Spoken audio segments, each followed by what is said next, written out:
On the first day of October, I'm always reminded of two things: smashing pumpkins and the devastation caused by TSA loans. Today, I'm taking 8 minutes to explain the pitfalls that get a lot of teachers into hot water and two safer alternatives you'll be glad you heard about.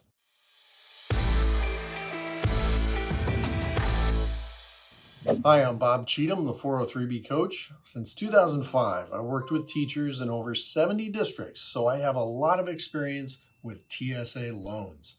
The past few years have seen record borrowing nationwide from 401ks, and their educational cousins, the TSA and 403B, are not far behind.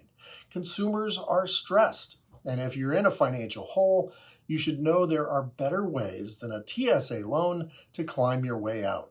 To understand the warning I have for you today, you've got to understand which type of retirement account you opened with your district, a 403b7 or a TSA, which stands for tax sheltered annuity. The former are issued by investment firms, the latter are sold by insurance companies.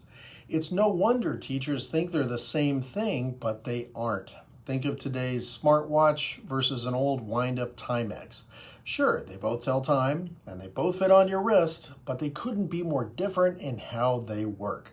The same is true of 403Bs and TSAs. Now let's take 30 seconds to drill down the basics. How much can I borrow? If your district plan allows it, then the IRS limits your maximum loan amount to the lesser of $50,000 or half your balance, whichever is smallest. What's the term? If the loan is for a down payment on a house, they'll let you pay it back over 15 years, but if it's for any other reason, the term is just 5 years. What's the interest rate? Most loan rates are 1% to 2% over prime. As I record this in September 2024, the prime rate is 8%, meaning right now you'd pay around 9 to 10%. Okay, final question. How do I apply? Well, you just call the 800 number for your provider and they'll send you the forms. Now, some forms you sign, but more importantly, some need a signature from someone you've probably never heard of. Greetings, I am your district's TPA, third-party administrator. The TPA is not an employee in your district office, but rather an outside accountant they've hired to oversee the movement of funds in or out of all district accounts. So no loan will happen unless and until you've obtained their approval. After all docs are signed and submitted, you'll get your check in the mail within 2 to 3 weeks. Now, up to this point, I've described the loan process that applies to both 403B and TSA accounts, but this is where any similarity stops. The most enticing excuse for these loans is that you're just borrowing from your future self. That's true of 403B loans, but not of a TSA loan. And here are two secrets they will never tell you. About a decade ago, most TSA insurers laid off their knowledgeable phone agents and shipped those jobs overseas. Hello, this is Edward with Annuity Customer Service. How can I be of assistance today? Let me just say, I intend no disrespect to these hardworking operators, but they just work off a script and don't understand the risks they're leading you into. To reveal this next secret, I have to show you a comparison of borrowing from either a 403B or a TSA. And to make sure it's apples to apples, I'll keep the balances the same and the loan amounts as well. When you borrow $30,000 from your 403B, your balance drops to $70,000, right? It's simple, third grade math. But when you borrow $30,000 from a TSA, your balance stays the same. This math isn't mathing, so how is this possible? Well, instead of borrowing your own retirement money, like with a 403B, the insurance companies loan you out of their own pocket, which drives up their profits and puts you at considerably higher risk. They want to guarantee they get their money back from you, so they force you to park $30,000 of your account on the sidelines where it only earns a little fixed interest. As you'll see in a minute, that'll come back to bite you. Now, if you pay off your loan, it's all good. But what if you don't? What if you fall behind on the payments, which is easier than you think because most TSA providers require you to mail a physical check every 90 days. After just one missed payment, most providers will put your loan on default, and that very same day, they'll send the IRS a 1099 declaring the entire amount you borrowed, All $30,000 is now taxable income for this tax year. Plus, since you took that income from a retirement account before retiring, the IRS will hit you with an additional 10% early withdrawal penalty on top of whatever taxes are due.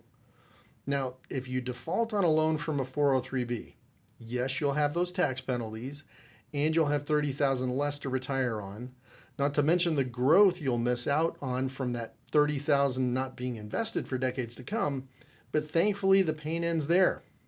Not so with a loan from a TSA, because believe it or not, the real carnage is just getting started. I know what you're thinking.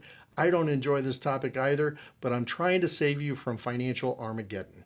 See, the interest accruing on that $30,000 the insurance bigwigs loaned you now flips from a credit in your account to a debit against your account. And if you don't pay it back, it begins slowly eating away at your principal like a cancer until it consumes the entire account. Believe me, I've seen it happen to plenty of unsuspecting teachers. I've even seen TSAs go negative, meaning if you never pay back the loan, that debt you owe can compound for the rest of your life. So, here are two solutions worth investigating, one just for homeowners and the other for renters as well. Number one, consider tapping your home's equity. I don't mention loans lightly, and let me be absolutely clear, this is not personalized financial advice. If you've built up equity in your home, taking a loan against that appreciation means the insurance companies won't get rich off you and the IRS won't be hounding you for early withdrawals from your retirement. If you do it through a nonprofit credit union, you qualify for lower rates, and paying back your loan in installments each quarter couldn't be easier. No checks, nothing to mail. In fact, there's a federally chartered credit union in California that only serves teachers, and it's called Schools First FCU. I have no stake in recommending them or any other credit union. Number two, get help from a financial planner. If you were really sick and you didn't know what to do, you'd go see a doctor, right? When it comes to your financial health, a financial planner can review your income and expenses, diagnose the problem, and make sound, unbiased recommendations. Now, it's vital you find a fiduciary financial planner or someone with the CFP designation because they're required by law to do what's right for you without any regard to what's in it for them. If this helped you better understand the dangers of a TSA loan, please give me a passing grade by clicking the like button below so more teachers like yourself can see this video on YouTube. And if you give me a thumbs down, please shoot me a quick comment below on how I can improve. As with all the content on our channel, we want to help you invest and retire more wisely. That's all I've got for today. Until next time, have a great week.